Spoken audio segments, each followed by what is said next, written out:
Welcome everybody. I hope you had a great day here at Digital Content Expo. The final panel for the day on the content services stage. The title is a little bit misleading. You find terms like here, information management, boring stuff. Content services, even more boring stuff. Although we have the author, the originator, the one who made this, sitting here later to talk with us. But I think I will stress you on what you did 2 years ago. Okay. Automation. If we take all these terms, we will find that there is something behind them which we will find in every of these. Automation is driven by artificial intelligence. The challenge for content services, as I presented earlier today, is artificial intelligence. And holistic information management is nothing but the basic for good data to really work with artificial intelligence. Why I'm telling you this story? Well, you just had a presentation about storytelling.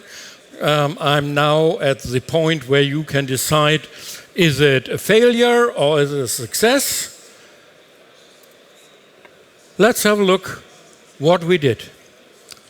When I prepare such a panel, I ask my panelists, what are the interesting stuff you want to discuss? I had some ideas, and my ideas are in my personal statement. Well, I like to talk about robotics, cloud, artificial intelligence, mobile, virtual reality, machine learning, social media content, and. We can be here in a week or more. When we collected all the topics, we found out that artificial intelligence is one of the keys. Jobs being killed. Can artificial intelligence only be controlled by AI? What is the impact of these new services on the publisher community? Is social media unsocial? And what will happen in 100 years when everything is digitized? And who knows the 3 Asimov laws? We managed to get only 2. We are looking for the 3rd. And one of the topics will be positive and negative impact of automation. What prevails? Employees and commitment are crucial. Can we compare artificial intelligence with human intelligence? How to deal with the information overload, automation, ethics, the whole bunch of topics. When I asked them to give me some interesting topics about information management and content services and content management, they just said, no, that is not what we want to talk about. So we're going to talk mainly about the impact of artificial intelligence on the industry, on humans, on you. And I won't talk any longer alone. We created a panel of specialists on this topic. I welcome Tim Hood. He's the EMEA sales. It works too fast. It shouldn't. So we do it this way. Something worked on my automation. Tim Hood, take a seat. Stefan Pfeiffer, Professor Manfred Leisenberg, and Hans Köhler-Krüner from Gartner. Unfortunately, you couldn't read their statements now, because when we worked on the machine here, something got lost. So in fact, the last picture should be on display. I will try to make this happen. Yes, automation is always a problem, as you see. It's always about automation. So, welcome, friends. I'm very glad that you managed to come over. Tim is coming from England. He's looking for a German passport, aren't you? Oh, yeah. Well, Stefan isn't sure with which company he is. Is he still IBM? Is he acoustic? Or is he just one of the most known naive bloggers? Probably yes. I welcome Manfred Leisenberg. He works at the university in Bielefeld, telling students about all the stuff we're discussing here. And I hope you can get some ideas from the audience as well. And my old friend Hans from Gartner, the man who invented content services, killed ECM. Well, we leave the story and we talk a little bit about the future trends. As I told this morning, the content services industry is, well, trying to put artificial intelligence in their systems. I don't like this term artificial intelligence because we don't know, is man intelligent? How can we declare that machines are intelligent? So my first question to the academic side here, when you teach your students, can we really compare artificial intelligence with human intelligence, or is it completely different? Yeah, thanks, Uli, for this very interesting question. Can we compare human intelligence with artificial intelligence? At first, we should know what intelligence is. So from that point of view, we have to say, since we don't really know what human intelligence is and we are not able to define it, we can't compare to artificial intelligence. When I talk to my students and they ask me what is artificial intelligence, then I say, right now, from the technical point of view, we can say artificial intelligence is learning by example. Machines are able to learn by example and then are able to classify different features, for instance. Didn't we overcome that already? Machines are not only learning by themselves, but throwing away what they learned because they know better? Of course, it will become better, and we can expect that on maybe in 20 or 30 years, machines will be more or less intelligence comparable to us. And the question is then, will we still be able to control these machines? Okay. So I can't say yes or when no. we talked earlier, you didn't like the word control, didn't you? No. Yeah. So what are you telling your students? Do you have lessons about artificial intelligence? Yes. Or is it just a hype in the clouds? No, I am actually teaching big data science or big data analysis. And when I'm talking about big data analysis, I introduce the technology of AI in order to classify features. For instance, features that will be or that are delivered by sensors in the Internet of Things. Okay, artificial intelligence is not only classification, it's much more. I think, Stefan, you have too much of this software that you are selling it. Could you explain the difference between artificial intelligence, what you're doing, and human intelligence? Oh, Don't tell that you're not intelligent, yeah? No, of course not. I'm not a professor, so I can't explain it. But I think we need to be realistic what we can use artificial intelligence for at this very moment. It's really processing of big data. In the main course, it's pattern recognition. Systems can, much better than we can, really recognize patterns and a huge amount of data. But it needs still learning, and that's very, very important. And that's a lot of the frustrations around artificial intelligence. You know, we were working as IBM in cancer recognition, all this kind of stuff, and people were expecting it to reinvent the wheel and heal everybody immediately. We didn't recognize, and in a lot of cases, that's really the problem, that the systems need to be trained from humans, and that it's really depending on the quality of data they are trained on, how good they are. And that's why I say, okay, it's a hype around artificial intelligence. I think it's important, but let's get one step back and really look at it. What can it deliver today? Do you like the term artificial intelligence? Excuse me? Do you like the term artificial intelligence? Does it make sense for what you are doing? I'm a marketeer. From a marketing perspective, I like it because it generated a hype. From a technological or use case perspective, I would prefer machine learning or other things to make it a little bit more grounded to the use cases we are delivering at this very moment and the use cases which can be successful at the moment. On use cases, we'll come back. Tim, your company as well has too much of the software and selling it. How do you integrate artificial intelligence in what you sold over the last 20 years? These old horrid stuff, ECM, complex menus, nobody loves it. How can artificial intelligence help you? I think I'd agree that from a marketing perspective, artificial intelligence has been a great success. Same way that we could say the same thing about robotic process automation.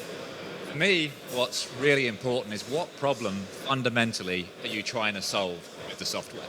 Because you can come up with any name, any buzzword, any marketing term you wish, unless you understand fundamentally the problem that you're trying to solve, you're always going to fail with solving your customer's dilemma, which is what as software providers we're seeking to do. Tim, this is a great salesman answer, but how do you integrate artificial intelligence in your product? What is the impact on content services? So for us, what we're looking for when we're discussing artificial intelligence with our customers is how we can use the information and the content that we have within our systems to automate decision making that goes on to fundamentally improve the efficiency of a process. Whether that means integrating a piece of software via API or coming up with algorithms or definitions for rules of how things happen automatically. You can define that as artificial intelligence. So fundamentally... So you're just putting a label on the standard stuff you have been doing for the last decade? No, it goes further than that as well, because I think the next step is looking at how you can introduce more of what I would call true intelligence, which is decision making. But fundamentally, that comes really back to machine learning. You're looking at the decisions made thousands of times and trying to identify patterns to apply that to what's coming in. And, are we trying to... There is an argument that some software companies are trying to rebrand what they have with the latest buzzword because it creates interest in the customer base. The key to me is saying, okay, what is the problem we're trying to solve and what's the best way to do that? Is it simply by finding patterns in rules? Is it by introducing a new piece of software that does a specific task that can integrate in part of the overall process?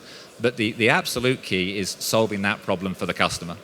But we will discuss this later on if artificial intelligence is only dealing with software and hardware and other stuff. But I think, Hans, you have the best overview as analyst, talking to everybody in the world, traveling around, running conferences. What's your opinion on the term artificial intelligence? We tried to establish a different term for this at Gartner, and we failed because large vendors were spending way more marketing money on the term artificial intelligence that we could ever hope. What was your term? Was it better? It doesn't matter anymore because the term never took.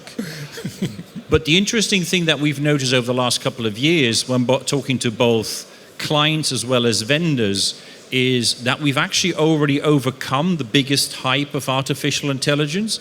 We see more use case driven descriptions. We see more use of machine learning and deep neural networks and other terminology over artificial intelligence, because one of the things, if you go back 2-3 years, artificial intelligence was seen as the answer to all questions, even the ones you didn't know you had. And when talking to clients, and we have about 250 to 280,000 calls with clients every single year as Gartner analysts, everybody was expecting artificial intelligence to solve everything. And if there's one thing we know about artificial intelligence as it stands today, even if famous examples like Watson, They're usually really good at one thing, but they're not general purpose artificial intelligence. Specialized artificial intelligence, Very, not general. very much. And of course, then marketing departments got hold of some of that artificial intelligence, and it was the same kind of rule-based text analytics, process-driven stuff we had 20 years ago. Artificial intelligence just sounds way cooler, so they tried that, and people fell for it because they didn't understand it. By the way, did you read my book on pattern recognition from 1988? I give you a copy. Good. Thank you. But you didn't answer my question. Can we compare artificial intelligence with human intelligence? Is there a general problem behind that? Why would I want to? I think, and I believe we're going to talk about that later on as well. I think, what humans do and what humans contribute to the work that we do and what the potential is of machine learning and artificial intelligence is so far removed from each other that I don't want to compare the two. The two hopefully will never meet. Oh, that's from British sailors said this always when they toasted. Well, to our loved ones, to our wives and loved ones, hope they never meet. Something was there, right? And Patrick O'Brien. Okay, good. You have been talking about the lot of communication with your customers. How do they react? It's more positive or negative? How do they think about the impact of automation?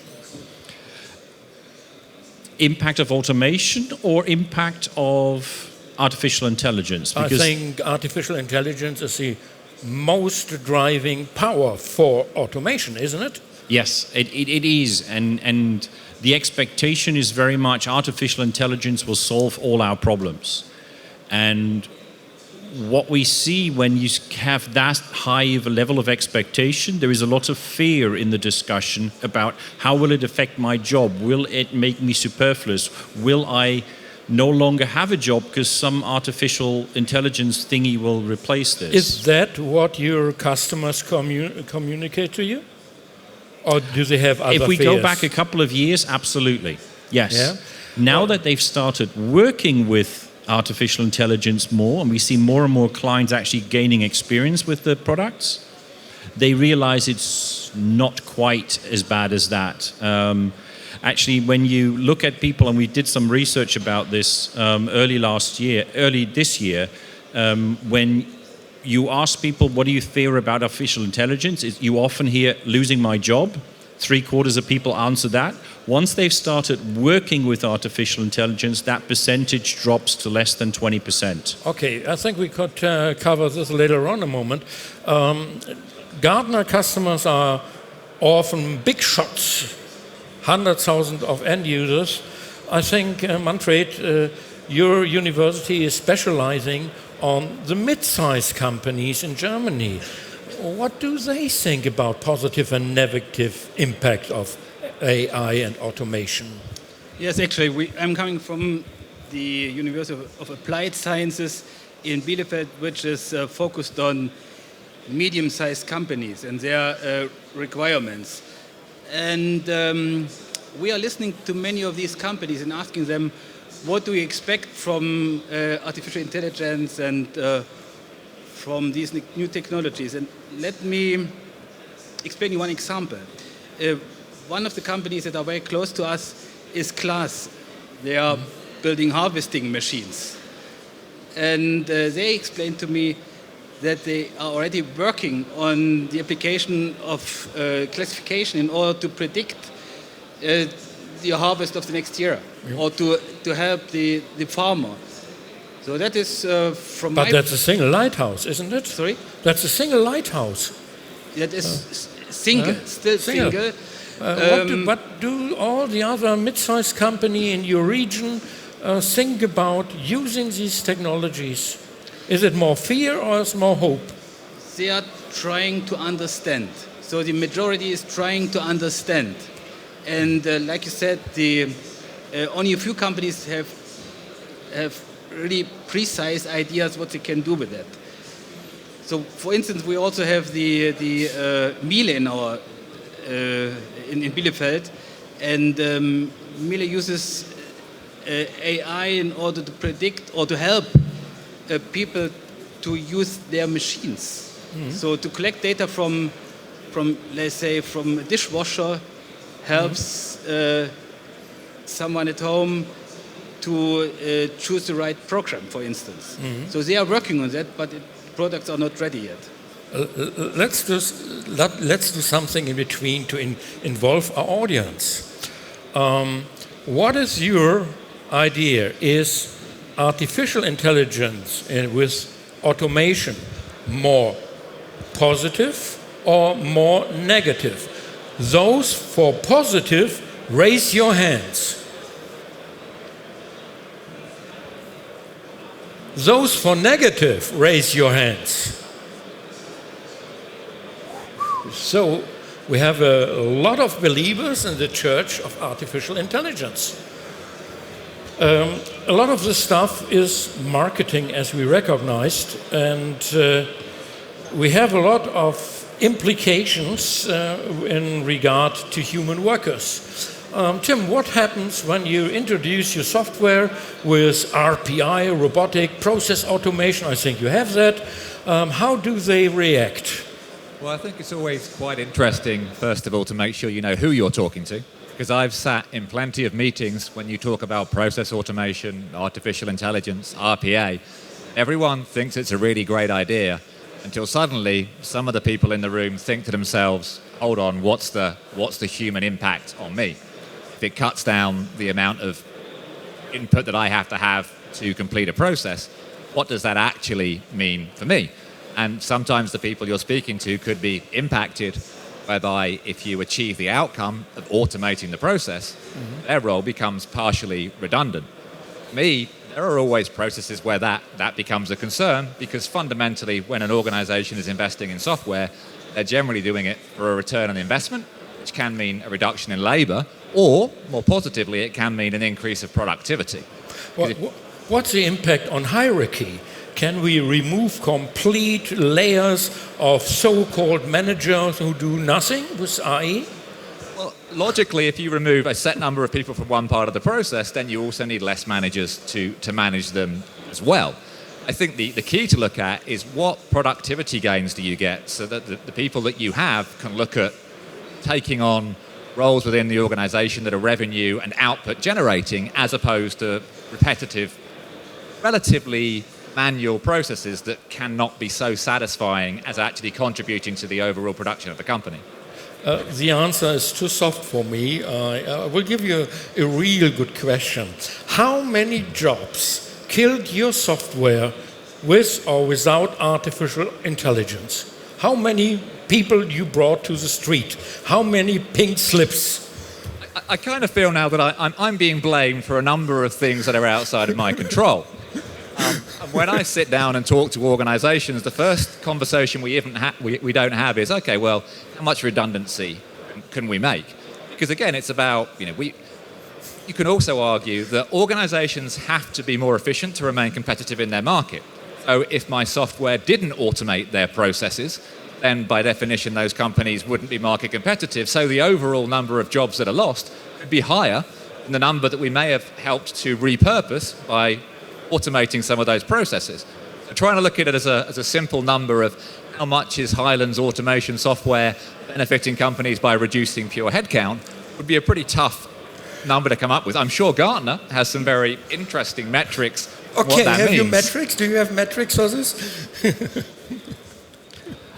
Actually, we did try to estimate this, and one of the things that we found out, as we're talking about shifting jobs from one area to another, that net gains will be in the millions of new jobs created. Net gains. Now, the problem with any number that you use like that is saying, well, okay, but do you have the right kind of people? Is the factory worker whose job is being done now by some kind of robot, are they going to find a job as a data scientist? Possibly, but odds are they won't. So we expect a net gain in the number of people that will get a job, but some people will lose their jobs and some people will find new jobs. Well, The good thing is we have demographic change, so not everybody recognizes what happens. I will reverse the question for Stefan. Is it true, if we install complex artificial software, that we need more high-skilled, expensive people in managing the systems than we save in the normal work done by the software? What about the complexity? I'm not expecting that because managing IT projects, IT systems, has been complex over the last since I'm in IT. There's always been staff around managing at a certain times a certain technologies which were there, state of the art. I don't think that this is causing a lot of employees managing the systems. I do find the discussion a little bit ridiculous, honestly, because what are we talking about? Losing jobs? That has been a discussion since we have IT and even before. Automation is happening over the last century or even longer. There were only waves of technology which replaced jobs. It was all typical that the simple jobs were replaced through automation, and that's now happening with artificial intelligence again.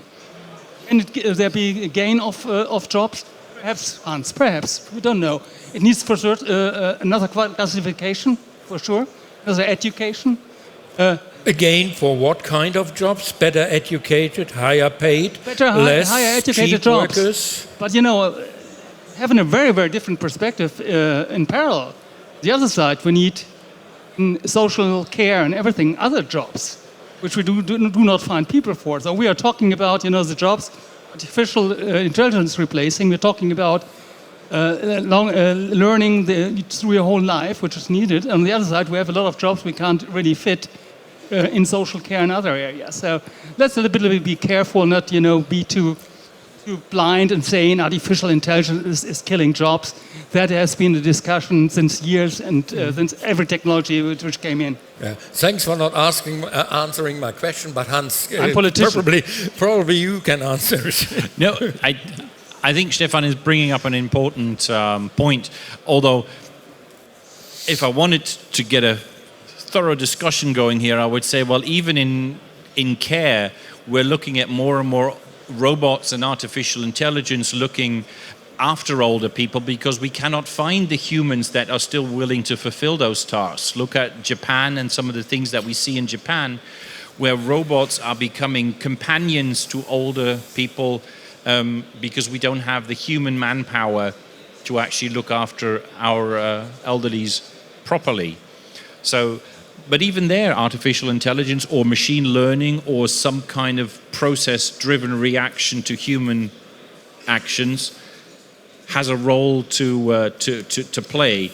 I think we saw this, if we'd had this discussion after the Industrial Revolution or before the Industrial Revolution, we would have had exactly the same discussion. Some people will lose their jobs, some people will find new jobs.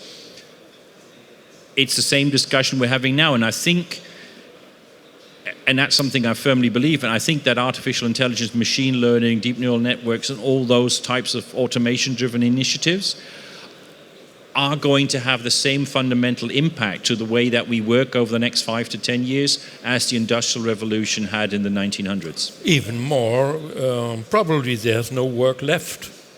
But we're coming to political issues here. I remember Stefan had once a blog article on the retarded Germans who are fighting against new technologies 2 years ago, I remember. You don't remember that? You don't want to remember that? Where's Germany standing in regard to AI?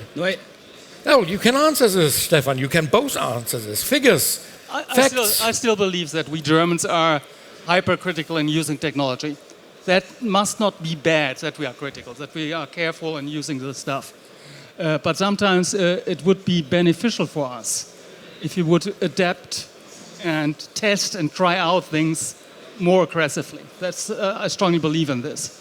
Other countries, and you are around in the world tons, and I think are more aggressive in using new technology, perhaps over the top sometimes, but we could do it much better if you want to. Stefan, can we afford to be a follower in artificial intelligence? Oh, it's now a big discussion. Now, is Germany behind in artificial intelligence?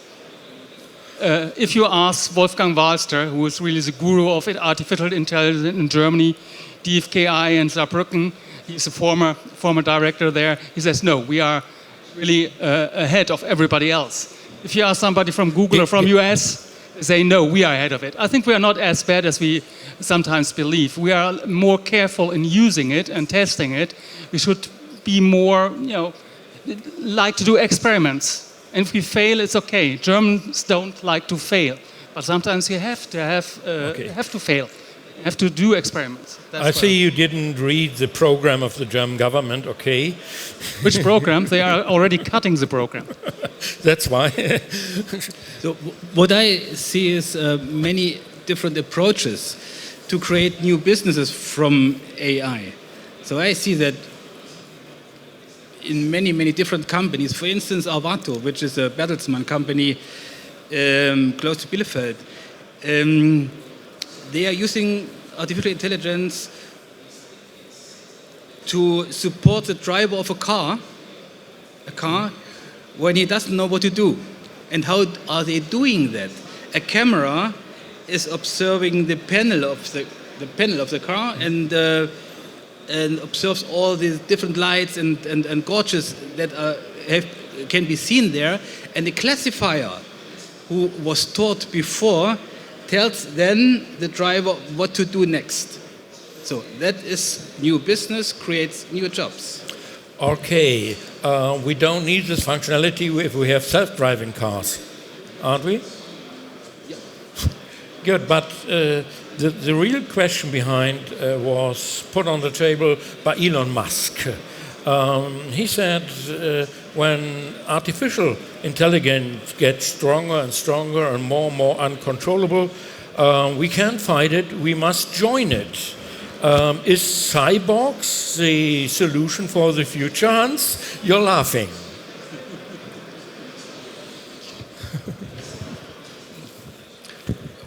I mean, we could now discuss the definition of a cyborg. I think the use of technology to enhance... I can give you a definition. HDMI interface in your head.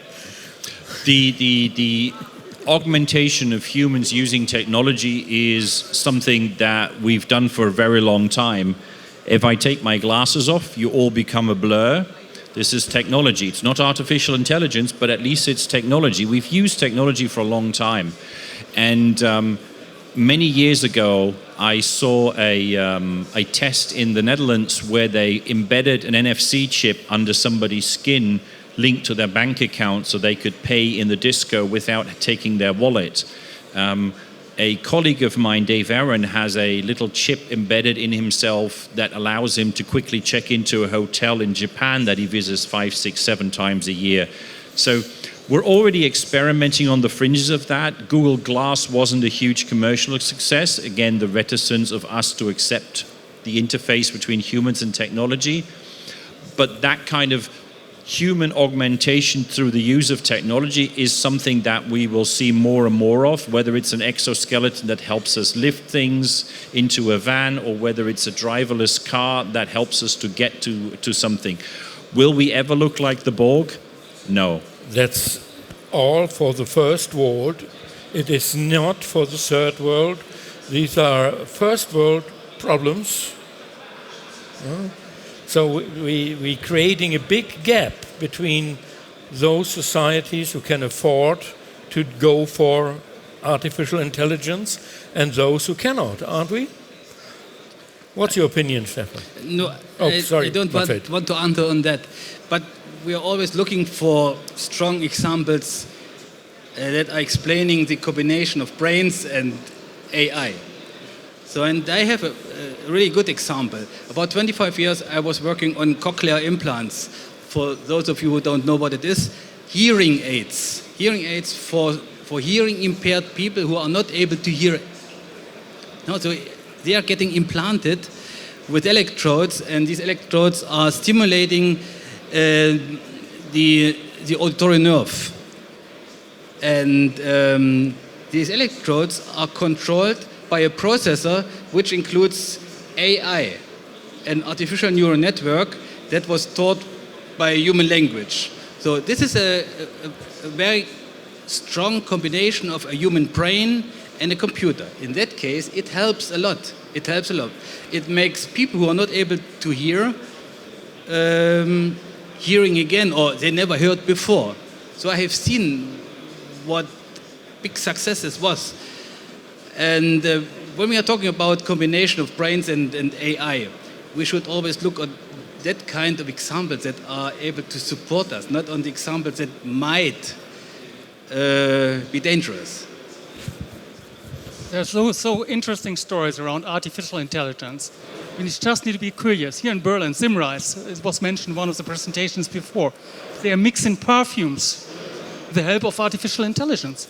Do you ever think that somebody doing a perfume is using artificial intelligence?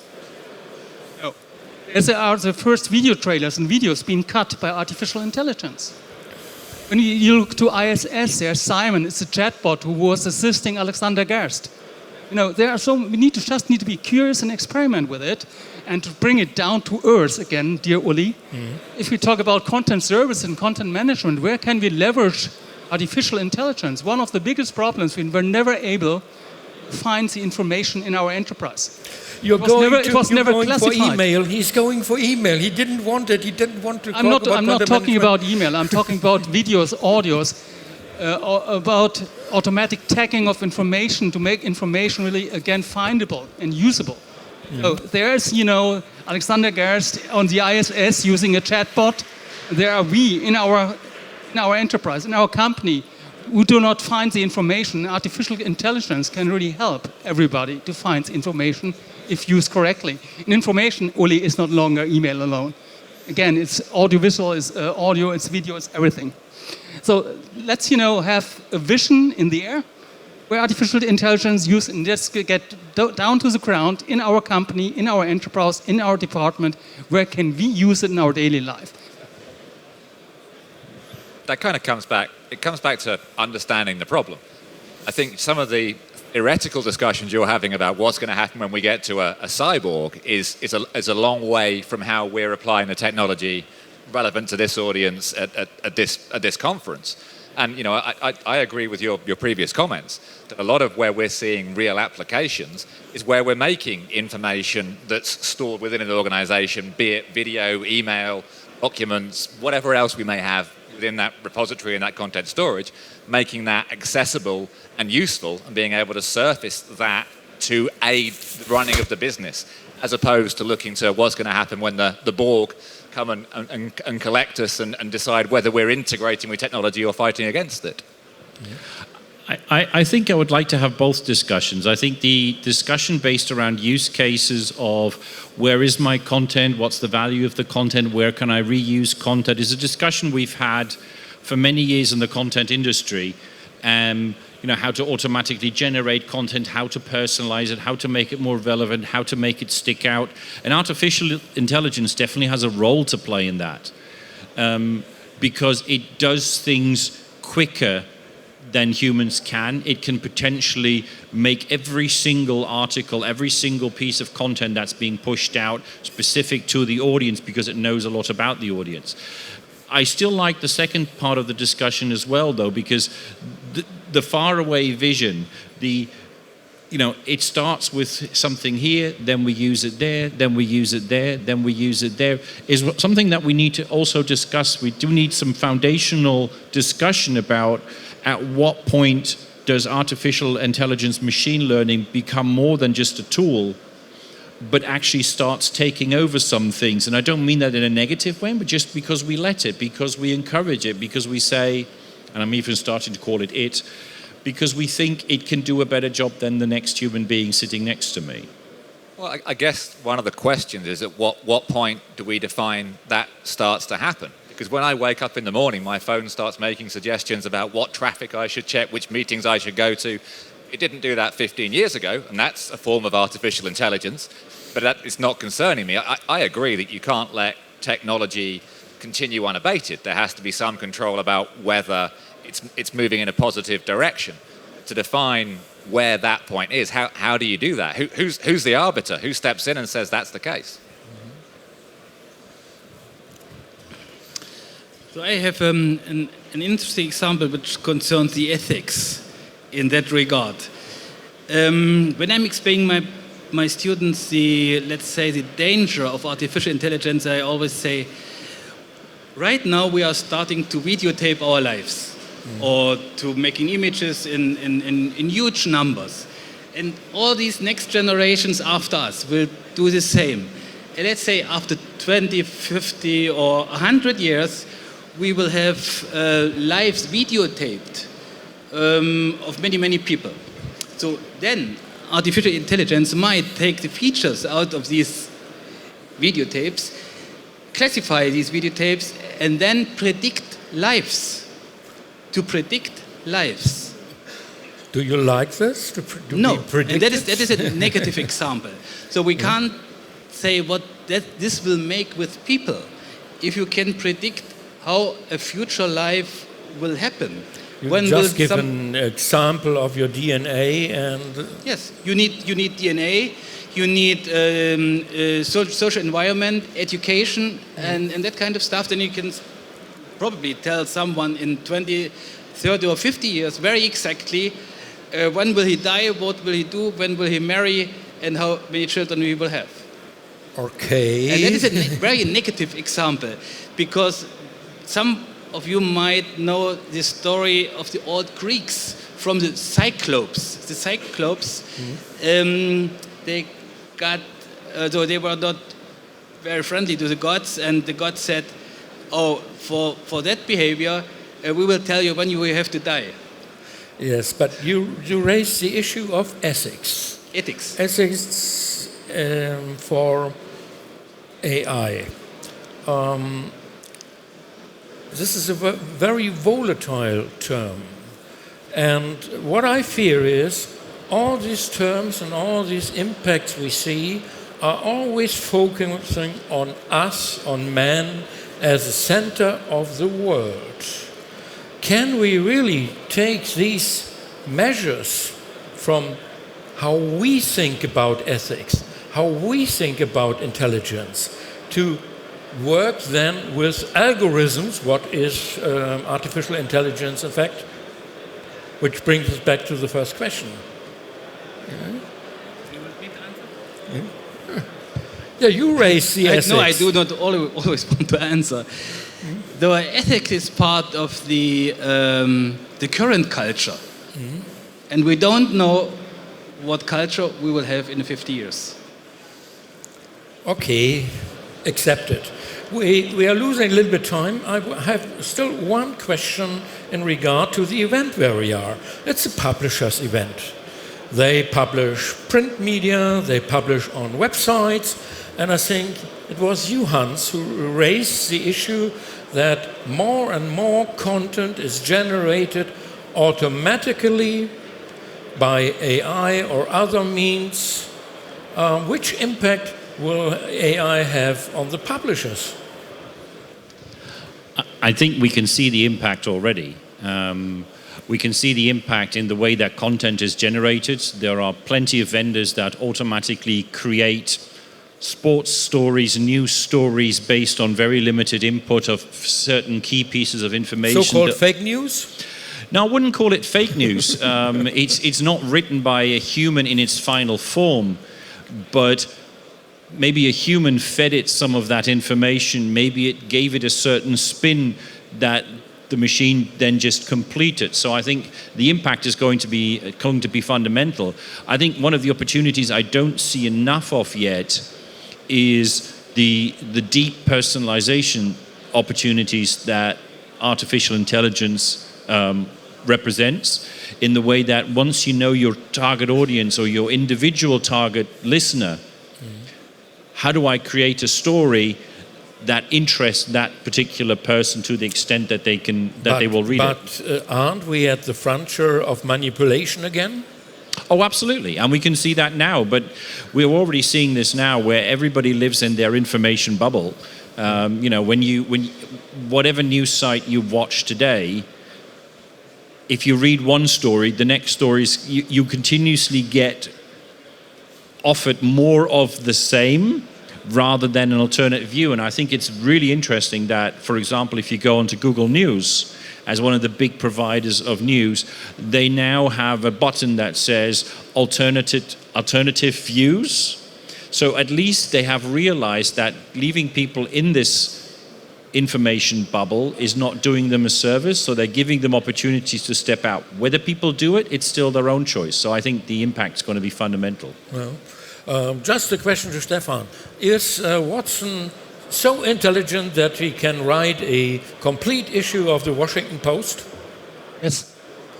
When will I it think be? in the UK we have done that with one newspaper from IBM. That's why I'm asking. Yeah? We've done a complete newspaper generated by Watson. But again, let's go one step back. Where are systems of artificial intelligence still good or already good? You can make a football game, a report on a football game. Because you have the facts, you have the goals, you have the yellow cards, you have the red cards. You can do a quarterly report. You have a lot of facts. The artificial systems of today are able to really use facts to generate news reports, etc., etc. I even mentioned this video trailer, which has been cut by artificial intelligence.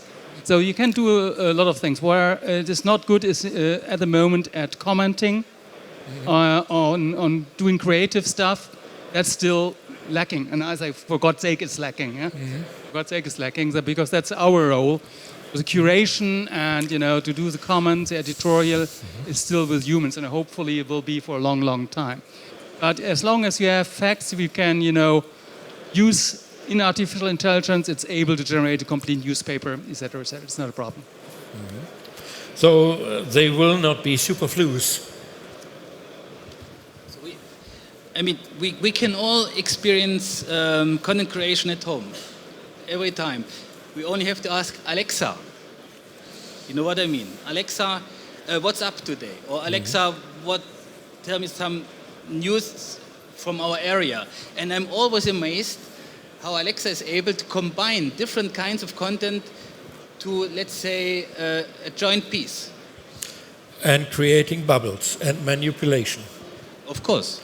Yeah? Of course. The 3 laws of Shoshana Zuboff from the late 80s last century. Yeah? Unfortunately, our time is running out a little bit. Hans, let me have a look on your watch, please. Okay. That leads us to the final part. For those of you who have never heard a panel of Ulrich Kampffmeyer, which are in some way famous, because the final part is always a statement by the participants, what they missed, what they loved, what they want to do, what they want to say to you, whatever. But there are some rules.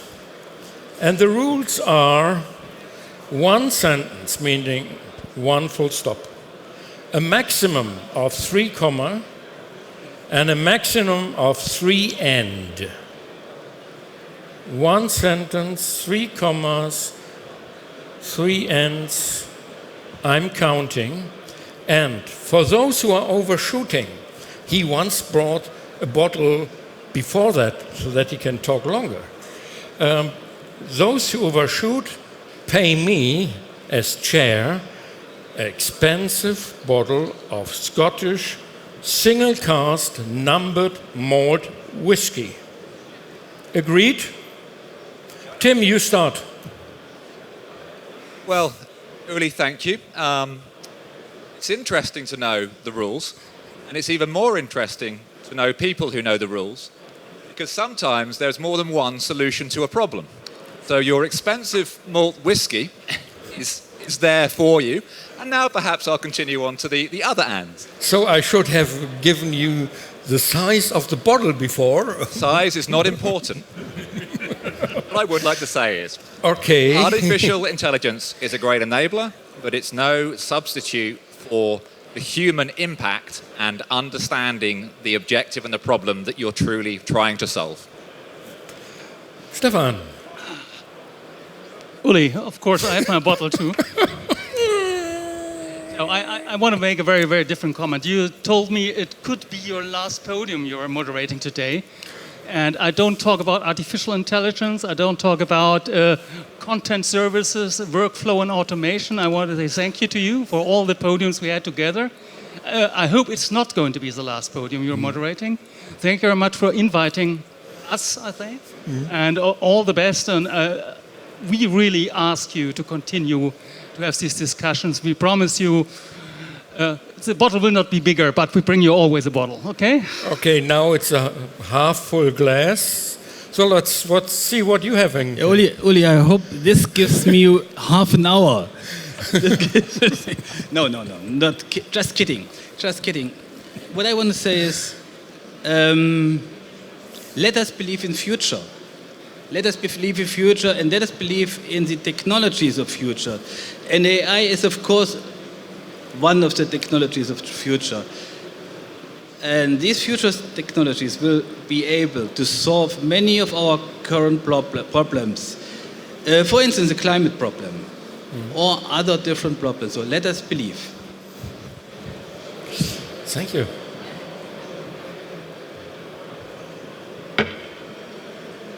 Okay. I love it when a plan comes together. I think AI. Who did this?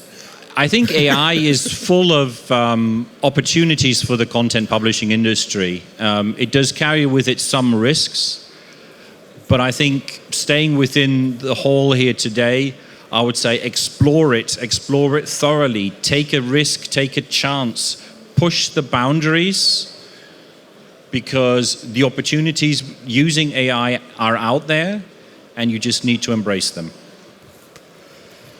Thank you all. So my statement, one sentence, oh God. Thank you for participating today, and a special thank you to my friends who came long ways to join this panel and provide me with a lot of malt whiskies, which will be only a taste for the big bottles you have to pay. Thank you very much. I hope you enjoyed our little talk, and I wish you a successful Digital Content Expo.